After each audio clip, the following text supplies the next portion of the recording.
Hi friends, कैसे हो आप लोग। तो आज हम बात करेंगे कुछ रिलेशन के बारे में जो इंपॉर्टेंट हमारे क्या होते हैं, रिलेशन होते हैं। आप लोगों को दिखाई दे रहा होगा, हमने रिलेशन की बात करें, relation between armature develop power and armature torque. इनके बारे में हम रिलेशन के बारे में बात कर रहे हैं। ये देखो, ये आर्मेचर डेवलप पावर होती है, ये आर्मेचर में डेवलप टॉर्क होता है जिसे हम टीई से डिनोट करते हैं। एक्चुअली ये है क्या, ये है मैकेनिकल पावर। हमने बाकी लॉसेस को जीरो माना है। हमने क्या माना है कि जो हमारे फ्रिक्शन और आयरन लॉसेस है फिलहाल अभी क्या है, जीरो है। तो अभी जो हमने रिलेशन निकाला है वो किस सीधा निकाला है, किसके बीच में, जो आर्मेचर जो हमारा पावर होती है, आर्मेचर में जो डेवलप पावर होती है और जो हमारा मैकेनिकल पावर होता है। क्योंकि इनके बीच में जो लॉसेज होते हैं वो सिर्फ आयरन लॉसेज होते हैं, तो वो हमने नेग्लेक्ट कर रखे हैं फिलहाल अभी। तो हमने क्या देखा है, जो पीए है वो पीएम के इक्वल है, मतलब ये मैकेनिकल पावर किसके बराबर है, आर्मेचर पावर के इक्वल है। इस रिलेशन के माध्यम से हम टॉर्क के फॉर्मूला या आर्मेचर टॉर्क का फॉर्मूला, ये टी है, आर्मेचर टॉर्क को डिनोट करता है। देखो यहाँ पे जो ओमेगा होता है इसको डिनोट किया जाता है 2 पाई एम से। देखो ये राउंड पर सेकंड होता है या रेवोल्यूशन होता है, मतलब एक सेकंड में कितने रेवोल्यूशन करता है जो हमारा आर्मेचर होता है। तो ये हमारे एक्चुअल किसमें है, आरपीएस में। जब इसे हम आरपीएम में कन्वर्ट करेंगे तो ये होगा 2 पाई एन अपॉन 60 हो जाएगा। ठीक है, ये हमारा रिलेशन आ जाएगा। तो हम इसे यूं लिख सकते हैं, पी ए इक्वल टू हो जाएगा 2 pi n upon 60 into T A. ठीक है, अभी जो हमारे आर्मेचर पावर होती है, एक्चुअली होता क्या है, आर्मेचर पावर जो हमारी होती है वो होती है ईबी इंटू आई ए। ये क्या होता है, ईबी इंटू आई ए। ईबी मतलब होता है बैक ईएमएफ, आई ए मतलब होता है आर्मेचर की करंट। तो ये हो जाएगा EB into I A 2 pi n upon 60 into I A. ठीक है, अब देखो ये हमने निकाल दिया है। इसके बाद जो ईबी होता है, ईबी को क्या लिखा जा सकता है, ईबी को लिखा जा सकता है Z P phi N upon 60। ठीक है, इसको हम इस प्रकार से लिख सकते हैं। यहाँ पे हमारा ए मतलब, देखो यहाँ पे जो जेड है वो है कंडक्टर इन स्लॉट। ठीक है, पी होता है पोल, फाई होता है फ्लक्स, एन होता है स्पीड, ए होता है पैरेलल पाथ। अब देखो जो पैरेलल पाथ होते हैं, अगर हम बात करें पैरेलल पाथ तो लैब के केस में होते हैं, लैब के केस में होते हैं पोल बराबर ए हो, पी बराबर मतलब पोल के बराबर पैरेलल पाथ होते हैं। अगर हम बात करें वेव की, तो वेव के केस में क्या होता है, जो पैरेलल पाथ होते हैं वो कितने होते हैं, सिर्फ 2 होते हैं। देखो इसको कहा जाता है पैरेलल वाइंडिंग, और ये होते हैं वेव वाइंडिंग, उसे कहा जाता है मतलब सीरीज वाइंडिंग कहा जाता है। ठीक है, और हम इसके बारे में थोड़ा डिस्कशन करेंगे। लेकिन ईएमएफ की जब हम इक्वेशन करेंगे, किसके, जब हम ईएमएफ की इक्वेशन की बात करेंगे किसके अंदर, जनरेटर के अंदर, तब हम इस चीज को ज्यादा डीपली देखेंगे कि वाइंडिंग किस टाइप से, किस वाइंडिंग का कहाँ पे प्रयोग किया जाता है। फिलहाल हम बात कर रहे हैं इसकी, जो ईबी होता है उसका फॉर्मूला क्या होता है, Z P phi N upon 68। तो इसको हम यहाँ पे पुट अप कर देंगे, तो ये हम लिख देंगे यहाँ पे Z P phi N upon 60 I A. ठीक है, ये हमारा ए यहाँ पे आ चुका है। अब आप लोगों को दिखाई दे रहा होगा 2 पाई एन अपॉन 60 आई ए, ये यहाँ से इससे कैंसिल हो जाएगा। तो एक्चुअल हमारा क्या बचेगा, यहाँ पे बचेगा 2 पाई जेड पी फाई, क्योंकि एन हमारा कैंसिल हो चुका है, तो जेड पी फाई आई ए अपॉन ए। ठीक है, ये किसके बराबर आ जाएगा, इस 2 पाई को अगर मैं नीचे उतार देता हूं तो ये कितना हो जाएगा, 2 पाई ए अरे हो जाएगा। ठीक है, ये टी ए हमारा, ये आई ये टी ए है, आर्मेचर टॉर्क। ठीक है, ये आप लोग देख सकते हो, यहाँ पे हमने इसको इससे कैंसिल कर दिया है, ये हमारा आर्मेचर टॉर्क बराबर हो जाएगा। ठीक है, इससे कैंसिल हो चुका है। 2 पाई हमने यहाँ ले गया नीचे, ये यहाँ से नीचे जा चुका है, मतलब इसको हमने यहाँ पे ले गया है, नीचे ले गया है, तो ये यहाँ पे आ चुका है। तो टॉर्क बराबर क्या आ जाएगा, एक्चुअल हमारी ये वाली इक्वेशन टॉर्क बराबर होती है। जो हमारा ये वाला हो जाता है, ये वाला पार्ट जो हमारा स्पीड वाला पार्ट है, क्या हो जाता है, कैंसिल हो जाता है, जो आप लोगों को दिखाई दे रहा होगा। ठीक है, मैं इसे मिटा रहा हूँ, आई होप आप लोगों को समझ में ये चीज आ चुकी होगी। अब ये तो हमने निकाल लिया है। इसके बाद अगर हम बात करें फॉर्मूलाज की, तो ये हमारा टॉर्क का फॉर्मूला आ जाता है, टी ए इक्वल टू होता है जेड पी वाई आई ए अपॉन 2 पाई ए। ये हमारा क्या होता है, फॉर्मूला होता है टॉर्क का। अगर हम 2 पाई या अगर हम यहाँ पे वैल्यू रख देते हैं जेड पी फाई आई ए, इसको अगर हम वैल्यू रख देते हैं 22/7 भी रख सकते हो आप, या कुछ और भी। ठीक है, तो एक्चुअल जो ये डिवाइड करके आता है, अगर हम 7 को ऊपर ले जाते हैं तो ये हो जाता है जेड पी फाई आई ए अपॉन, ये 7 हमने ऊपर ले गए, ये कितना हो जाएगा, 44 हो जाएगा। अगर हम इसे डिवाइड करते हैं तो ये आता है 0.159 के आसपास आता है, 0.159 आता है।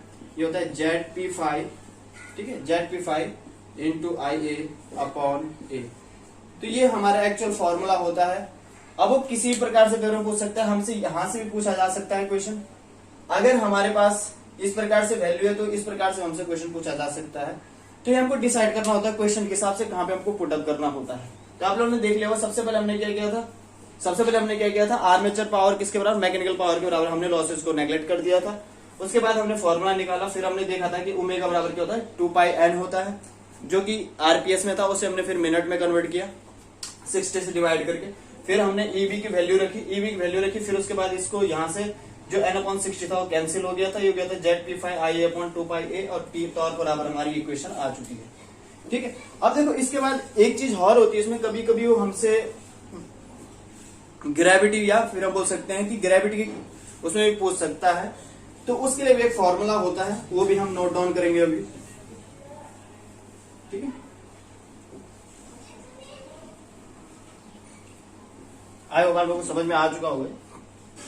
देखो सबसे पहले क्या होता है, अगर हम बात करें 1 किलो वेट पे, जो 1 केजी वेट होता है, ठीक है, 1 केजी क्या है, भार है हमारा, क्या है, वेट है।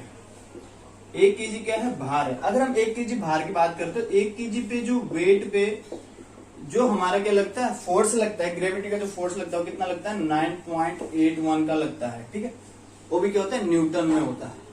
ठीक है, किस में होता है, न्यूटन में होता है। किस में होता है, न्यूटन में होता है। किस में होता है, न्यूटन में होता है। अगर हम इसकी वैल्यू को पुटअप करेंगे यहाँ पे तो हमारा न्यूटन मीटर में आंसर आ जाएगा फिर। ठीक है, देखते हैं, सॉरी केजी में आ जाएगा, किलोग्राम मीटर में हमारा क्या आ जाएगा, आंसर आ जाएगा किलोग्राम मीटर में। ठीक है, अब देखो ये हमारे जो पहले निकाला था 0.159 ZP5IA अपॉन क्या था, ए था। अगर हम देखें अगर हम इसे 9.81 से क्या कर देते हैं, डिवाइड कर देते हैं, तब जो हमारा आता है, अब जो हमारा आएगा ये हमारा केजी मीटर में होगा। तो कई बार आंसर केजी मीटर में पूछा जाता है, तो आपको 9.81 से, क्योंकि जो पृथ्वी के कारण जो ग्रेविटी काम करती है वो कितनी करती है, 1 किलो भार में कितनी करती है, 9.81, मतलब सबके लिए क्या होती है, सेम होती है। तो अगर हम देखें 1 केजी मान लेते हैं यहाँ पे, तो 1 क्योंकि यहाँ पे जहाँ पे कुछ नहीं होता वहां पे क्या मान लेते हैं, अगर हम 1 केजी पे मान लें, 1 केजी पे कितना होता है, अगर माना हुआ तो वेट 1 केजी है मशीन का, तो कितना उस पर वो लगेगा, तो कितना लगेगा, 9.81। तो ये आ जाएगा हमारा, कितना आ जाएगा, ये आता है हमारा लगभग, अगर हम इसकी वैल्यू देख लेते हैं तो इसकी जो वैल्यू आती है वो आती है 0.0162। ठीक है, और ये कितना होता है, ZP5IA/A। तो ये हमारे किस में आएगा, केजी मीटर में हमारा क्या आ जाता है, आ जाता है कि जो हमारा टॉर्क लगेगा, अगर हम ग्रेविटी के रिस्पेक्ट में इस चीज को देखते हैं। तो ये तो हमारा एक फॉर्मूला हो जाता है। अगर हम बात करें दूसरे फॉर्मूले की, ये तो फॉर्मूला जो होता है ये तो हर किसी को ही पता होता है, क्योंकि ये एक्चुअल इससे हमारे क्वेश्चन बनते हैं, लेकिन कभी कभी, लेकिन जो ज्यादातर अब न्यूमेरिकल वगैरह आते हैं, जो हमारे पेपर्स में आते हैं, वो शॉर्ट टर्म न्यूमेरिकल आते हैं। तो उन चीजों के लिए कौन से फॉर्मूले प्रयोग किए जाते हैं, ये इस वीडियो के माध्यम से मैं आपको बता रहा हूं, और ये बहुत ही ज्यादा इंपॉर्टेंट है। तो कृपया आप वीडियो को पूरा देखें, इससे आपको काफी मेन चीजें ही सीखने को मिलेंगे। ठीक है, अब देखते हैं कुछ मेन फॉर्मूला जो होते हैं उनको निकाला किस प्रकार से जाता है और होते कैसे हैं। अब देखो सबसे पहले हम बात करते हैं कुछ न्यू फॉर्मूलाज की, जो नए फॉर्मूला है जिनका हम यूजेज करते हैं न्यूमेरिकल में। ठीक है, अब देखो हमने टॉर्क बराबर पहली इक्वेशन क्या निकाली थी। ठीक है, अब चलो हमने ये रखा था TA=ω। ठीक है, ये रखा था हमने P, ये क्या था हमारा, P आर्मेचर वाले पावर थी। ठीक है, तो हमने क्या किया था, T⍵, हमने यहाँ पे अगर हम इसको लिखते थे, कितना लिखते थे, EB/IA लिख ले, इसको लिख देते हैं कितना, 2πn, और ये कहाँ चला जाता है, ऊपर चला जाता है इसका 60। तो ये इस प्रकार से हमारा क्या जाता है, एक फॉर्मूला आ जाता है किसके लिए। अब देखो जब अगर हम इसको डिवाइड करते हैं 60 को, अगर हम टॉर्क के केस में देखते हैं, अगर हम 60 इंटू EB/IA को 2π से डिवाइड किया जाता है, तो ये जो एक्चुअल वैल्यू आती है ये आती है 9.55 इंटू EB/IA। ये हमारी क्या होती है, और देखो ये अपॉन डिवाइडेड बाय n होता है, और ये हमारा जो आता है ये किस में आता है, न्यूटन मीटर में आता है। तो ये एक्चुअल फॉर्मूला किसका है, ये कुछ न्यूमेरिकल है। अगर कभी हमारे पास आर्मेचर टॉर्क पूछा जाता है, हमारे पास डायरेक्ट EB/IA की वैल्यू दे रखी हो, तो हम 9.55 से इंटू करके, ये देखो अगर हम इसको इससे डिवाइड करते हैं 9.55 आता है, तो ये हमारा क्या हो जाता है, एक फॉर्मूला होता है जिसको हम डायरेक्ट प्रयोग कर सकते हैं अगर हमारे पास क्वेश्चन आया है और हमसे आर्मेचर टॉर्क पूछा गया, हमारा ईएमएफ दे रखा है, आर्मेचर करंट दे रखी है और हमारा स्पीड दे रखी है, हम डायरेक्ट क्या निकाल सकते हैं, डायरेक्ट हम आर्मेचर टॉर्क को निकाल सकते हैं। ये पूछा जाता है कई बार। अब इसमें कुछ और फॉर्मूलाज वगैरह हैं, उनके बारे में हम डिस्कशन कर लेते हैं। ये हमारा किसका था, ये था आर्मेचर टॉर्क का। अब हम बात करते हैं शाफ्ट टॉर्क इसके बाद, ठीक है, कुछ नए फॉर्मूला की बात कर रहा हूं मैं। तो अब हम बात करेंगे शाफ्ट टॉर्क की, शाफ्ट टॉर्क, ठीक है। देखो जो शाफ्ट टॉर्क होता है एक्चुअल होता क्या है, अगर हम TSH की बात करें तो ये भी सेम ही होता है, ओमेगा बराबर होगा, ठीक है। अब देखो ये शाफ्ट टॉर्क जो होता है ये क्या होता है हमारा, एक्चुअली होता क्या है, ये हमारी आउटपुट पावर होती है, ठीक है। ये क्या होती है, आउटपुट पावर होती है हमारी, क्या होती है, आउटपुट पावर होती है। इतना आपको पता होना चाहिए, क्योंकि देखो जो शाफ्ट टॉर्क होता है मतलब जिसके माध्यम से हम लोड को वेरी कर सकते हैं, तो एक्चुअली होता क्या है, ये होती है आउटपुट पावर। तो हम इसे कैसे लिख सकते हैं, क्योंकि हमको पता है TSH इक्वल टू ओमेगा को अगर मैं यहां से यहां ले जाता हूं तो पहले मैं ओमेगा की वैल्यू रख देता हूं। ओमेगा की वैल्यू क्या होती है, 2πn/60 होती है, ये आपको पता होना चाहिए।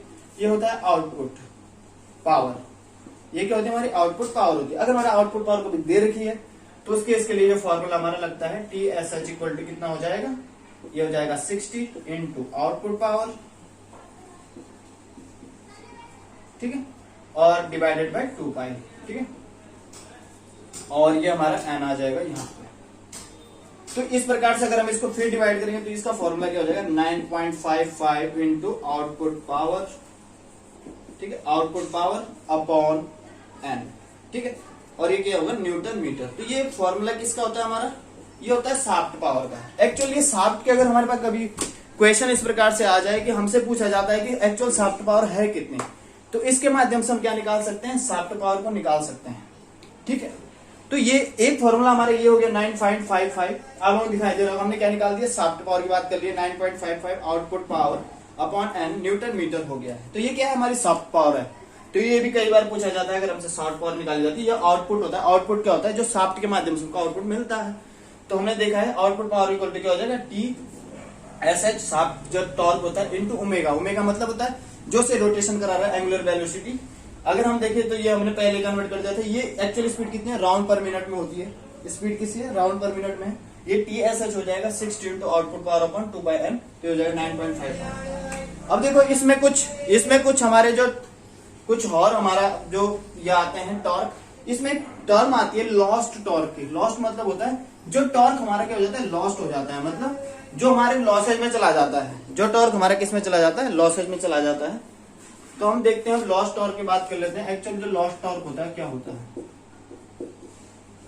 ठीक है, जो लॉस्ट टॉर्क होता है ये क्या होता है, ये एक्चुअल होता है, ये होता है armature torque minus shaft torque, ठीक है। अब देखो जो हमारा आर्मेचर टॉर्क आया था, अगर हम बात करें TL या लॉस्ट लिख देता हूं मैं, T लॉस्ट टॉर्क जो होता है, अगर हम आर्मेचर टॉर्क की बात करें तो कितना होता है, 9.55 होता है, ठीक है। ये हमने क्या निकाला था, AB इंटू IA निकाला था, अपॉन n था।